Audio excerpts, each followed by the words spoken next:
all across America and around the world. This is Veterans Radio. This is Veterans Radio. Welcome to Veterans Radio. I am Jim Fausone. I'm the officer of the deck today. We've got some great programs for you. I think you'll find very interesting. We always want to remind you can find more about Veterans Radio at its Facebook site or by going to veteransradio.net, where we're on the web 24/7. You can find a lot of our podcasts there as well. We post new ones every Tuesday, so you can get a new story, a new interview, something you didn't know before by going to veteransradio.net. And before we get started, we want to thank our sponsors. First up, we want to thank National Veteran Business Development Council, nvbdc.org.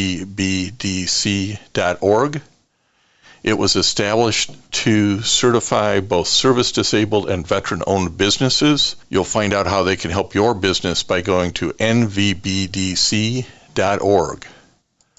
We also want to thank Eisenhower Center. It's a brain injury recovery center. Learn more about eisenhowercenter.com. They're located in Michigan and in Florida. We want to thank Legal Help for Veterans. Legal Help for Veterans fights for veterans' disability rights all across the nation. You can reach them at 800-693-4800 or on the web at legalhelpforveterans.com. We want to thank VetBiz Central, which is part of the U.S. Small Business Association, VBOC, Vet Business Outreach Centers. VetBiz Central covers Michigan, Indiana, and Ohio, and can be reached at vetbizcentral.org. Let's move on to our programs. We want to welcome to Veterans Radio today Dale Brown. Dale is a prolific author and also a veteran. He was a captain of the United States Air Force. Dale, welcome to Veterans Radio. Thanks very much for having me on the show.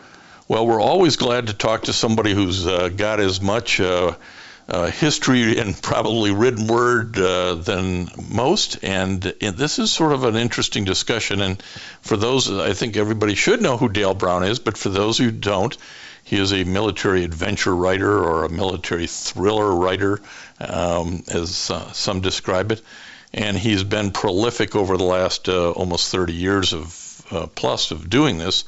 So we're going to talk about his upcoming book, Arctic Storm Rising, a Nick Flynn novel. But before we get into that, Dale, why don't you remind our Veteran Radio listeners how and when and why you joined the military? Well, I've always wanted to fly and I've always wanted to write, and I've been fortunate enough to do both. But definitely fly, and that's why I got into the Air Force and went through ROTC, and then got into B-52s, and just absolutely loved it. Cross-trained over to the FB-111 bomber. Absolutely loved that one too. For a radar navigator flying the FB-111, we did everything except takeoff, land, and air refuel. The navigator was the co-pilot. He was the electronic warfare officer. He was the bombardier. He was the navigator. So it was absolutely great, really great assignment. Well, and you went through the ROTC program, the Air Force ROTC program, I think, at Penn State University? That's right. And before that, let's put some timing on this. You said you always wanted to fly. You wanted it so bad that at 15, you began flying instructions. What did the parents think of that? Actually, I don't think they liked it at all. I think I would... in fact, I didn't have a car at the time. I lived on an island right above Niagara Falls, and I had to hitchhike across Grand Island to get to a Niagara Falls airport. And I did a few lessons. I really didn't have the money to do much flying lessons, and I think my folks were real happy about that. With not, and back then it was only maybe $10 or $15 an hour to fly, but that was a lot of money back then just for a hobby. So So I didn't do a whole lot of flying in high school, but and actually I didn't get my pilot's license until after I was in the Air Force. So it's been a long time, but now I've been flying now for over 30 years, and still love it. Still challenging for me. I like the training though. I like going to school. I like flying the simulators, and I think you have to keep up with the training and never stop learning to be a pilot.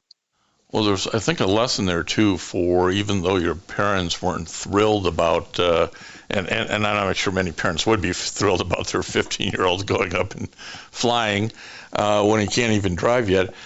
But it's that early passion, wasn't it? It was really that recognition of, man, this kid is dedicated. He has a certain amount of passion, and it's kind of important not to snuff out that passion, isn't it? You're right, absolutely. I think there was a balance there. I think my folks really did it very well. They wanted to balance the things that I wanted to do, and I mean, as long as I did all the other stuff, kept up with my grades in high school, which I did, and did the chores and all the other stuff you're supposed to do as a teenage boy. As long as I was doing that, they encouraged me to keep on flying, even though I had to hitchhike. There was no car. I mean, I had to get to the airport myself, but I did it, and it was a real lesson for me too, as well as them. You said though, Dale, the other passion was writing. What instilled that passion, and how did you keep that passion alive to where eventually it became your professional career? Well, I think all good writers are good readers, and I love reading. So I just decided one day to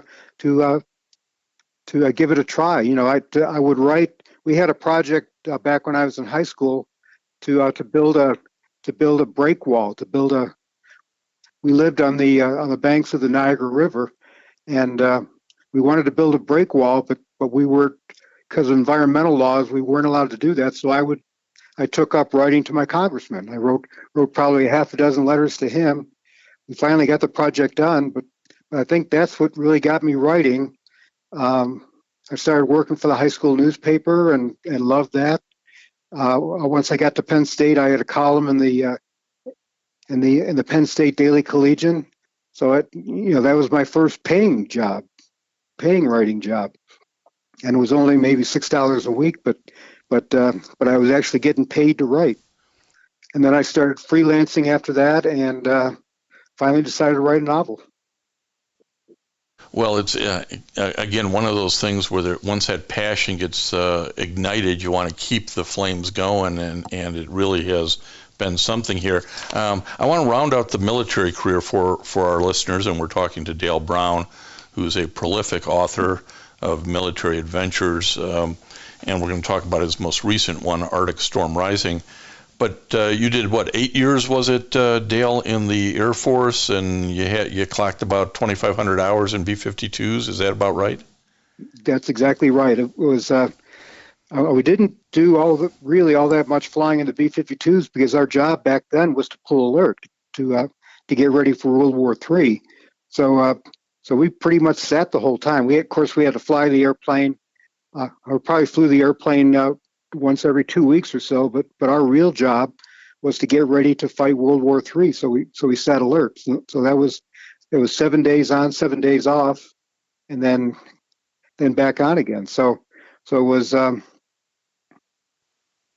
so our job really back then was to get ready to go to war, and now I got probably 750 to 800 hours in the FB-111.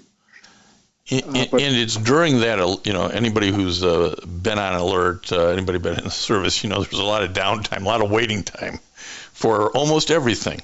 But it was during that period of time you actually wrote your first novel, I think. You were at Mather Air Force Base, and you wrote your first, published book. Right, yeah.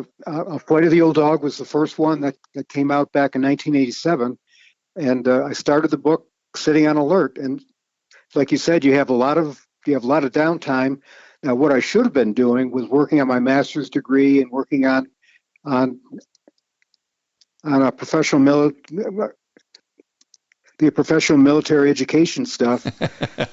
Instead of doing that, I was writing a novel, and I figured you were at the time I was screwing around, but that's what we all did, and we all should have been doing our professional military education. But let's move on. I want to talk a little bit about Arctic storm rising, which is this interesting clash between Russia and the United States, and some things going on up in Alaska, which is easy to think so far away we forget about it. Before we tell more about that story that you want listeners to know about, what inspired you to write about that area, that space, those issues? Well, I think the Arctic is going to be a major battleground in the near future. I think with the polar ice caps shrinking and it seems like Russia is building more and more bases in the Arctic.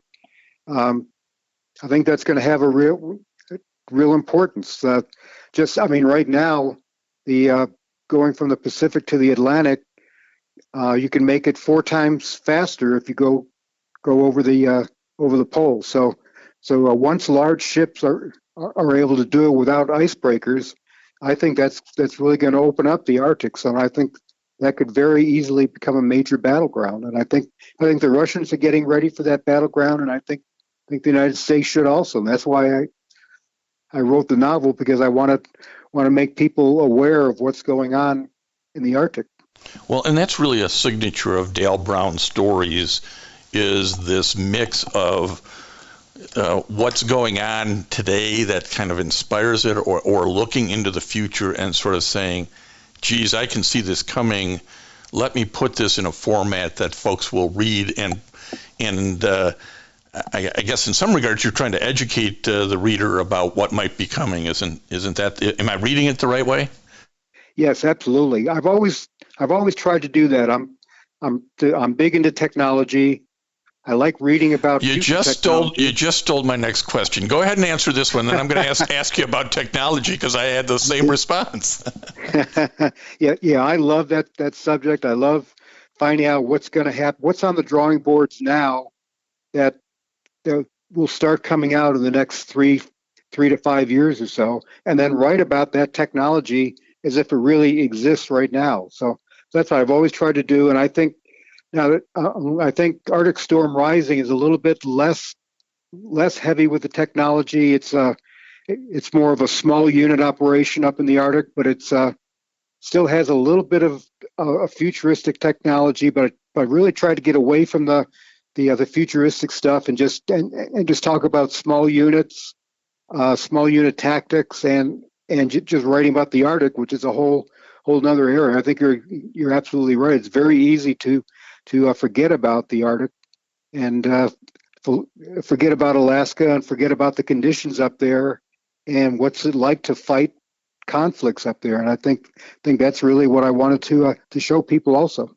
Well, this fits right. This book, Arctic Storm Rising, fits right into that pattern of, you've got a dozen or so bestsellers that fit right into this category of sort of dealing with geopolitical and technology advances and how it fits into military or country conflicts. So nobody's going to be disappointed in reading this one. Tell us a little bit about Arctic Storm Rising. Well, it's really what I want to envision will be the opening salvos of a conflict set in the Arctic. I think I want to try to tell the readers, as you say, educate the readers and what's it like to fight up there, what's it like to survive up there, and really kind of map out what a possible conflict would be. Small unit size, not very large, not a whole World War type scenario, but what's it like to live up there? What's it like to fight up there? And exactly how a battle between the United States and Russia might develop like that. Well, we hear so much when we read the newspaper about sort of both China and Russia testing the U.S. In different theaters around the world, and I think I just read that China is flying planes at 100 feet off the sea into Taiwan airspace just to see how good the radar systems are. And exactly. And that's sort of what you've got going in Arctic Storm Rising is the Russians making some aircraft penetration into U.S. airspace just to see what's going on. Tell us what your thinking was there as setting up that part of the story. Well, it's I don't want to give away too much of the story either. No, absolutely. I'm trying to work around it a little bit. But the Russians have a reason why they want to go into the Arctic, and I don't want to give it away after that. But they're not just testing the United States. They actually have an objective about why they want to go into the Arctic, and the United States really isn't set up to fend them off yet. So there's a small unit that I talk about, led by Nick Flynn, who's really the only major force in the Arctic that the United States has that could deal with this. And Nick has some skills, he has some knowledge and experience. So he's the best guy to throw into this battle. He sort of finds himself in the Arctic, not really wanting to be there, but it turns out he's the best guy to have there. Yeah, it's sort of interesting because oftentimes in life you find yourself presented with a challenge or an opportunity, and you're there because somebody else put you in what they hoped was a dead-end job, and they never hear from you again, right? Absolutely, that's exactly what happens here, and Nick has to make lemonade out of lemons. He has to turn that new chapter in his life into an opportunity to excel, to defend his country, and to save his unit. So he had two choices when the bad things happened to him. Could he get out of the military? Could he just not do his job? Really have a bad attitude about it, or can he turn it into an advantage and an opportunity?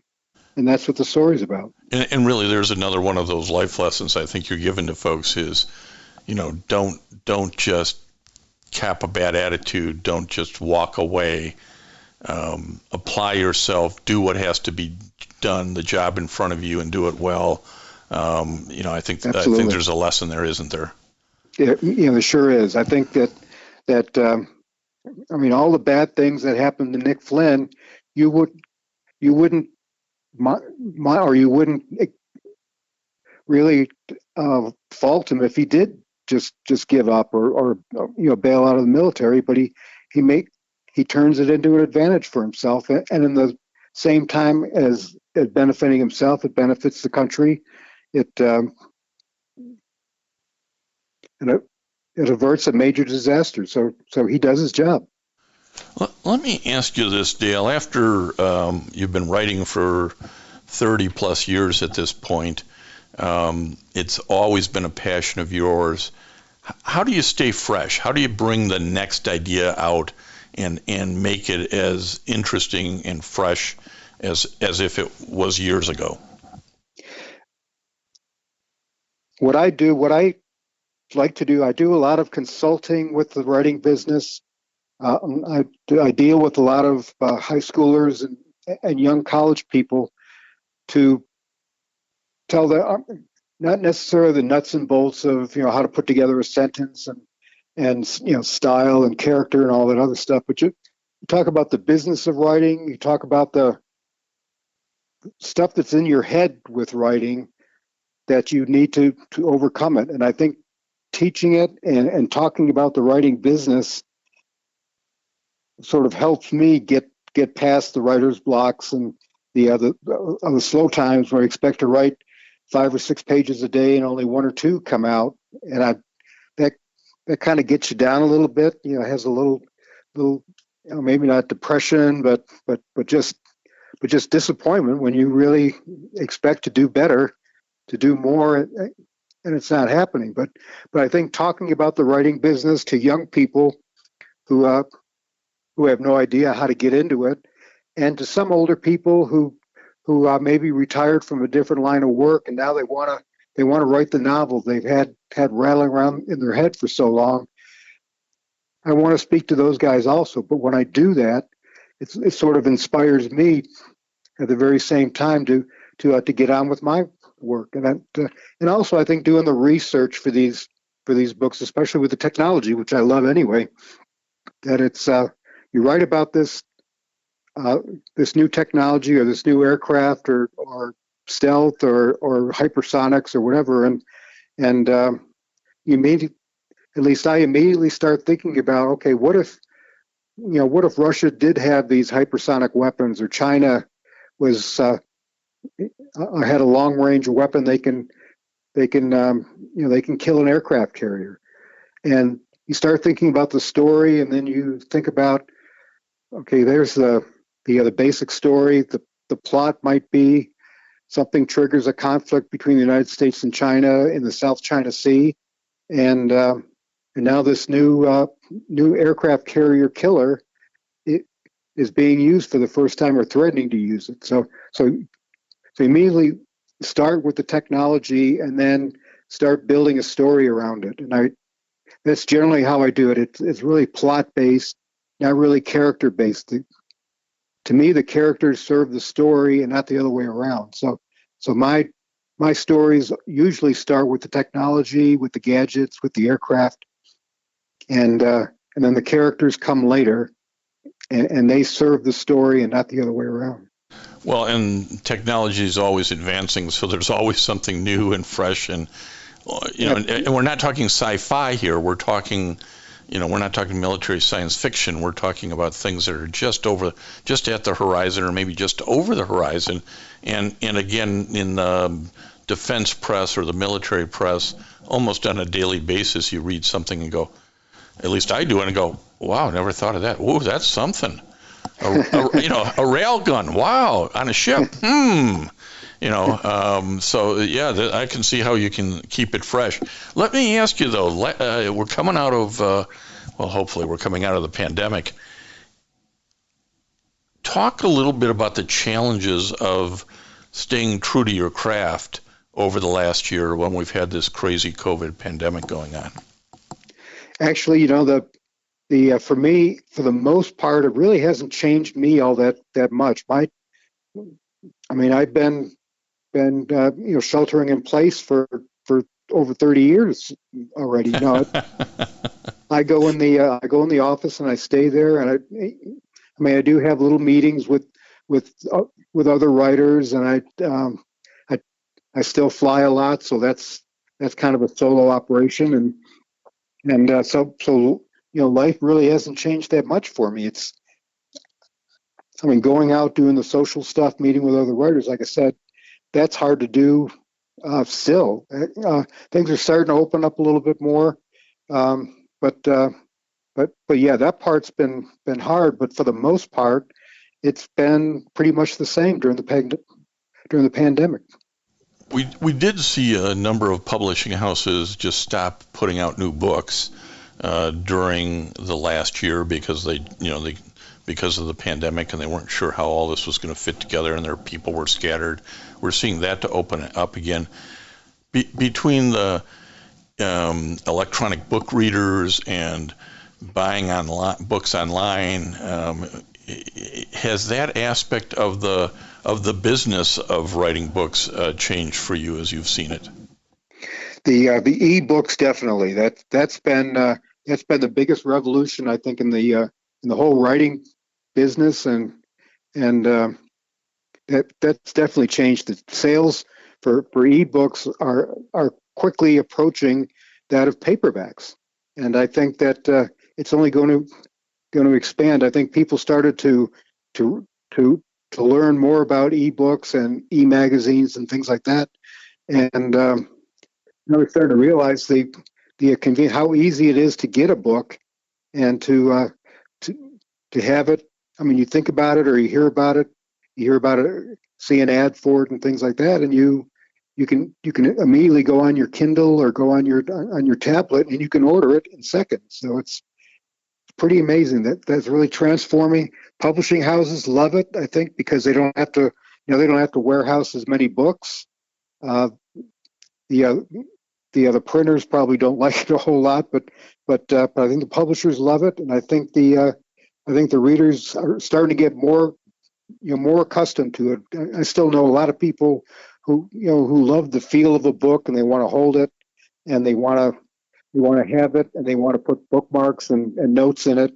A lot of things you can't do with an ebook, but I think people are starting to realize that all the advantages of ebooks, and I think they're going to get more sophisticated. They're going to have more multimedia type novels. They're going to have more illustrations. They're going to put music in them. They're going to have a cast of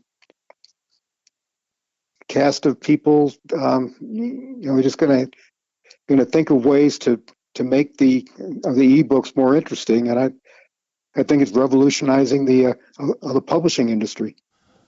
You gave me some interesting ideas there I hadn't heard of. I appreciate that, Dale. We're talking to Dale Brown, who is a best-selling author of military adventures and thrillers. His latest novel is The Arctic Storm Rising, a Nick Flynn novel. You work through about one of these a year or so that then go on to get on the New York Times bestseller list. Do you discipline yourself, Dale, to say I got to knock out a new novel every year? Is it that kind of military discipline that you have? Well, it's a business decision also. You make a contract, you make an agreement with the publisher that you're going to come out with a book every year. So that sort of drives it, but it's just one of those things.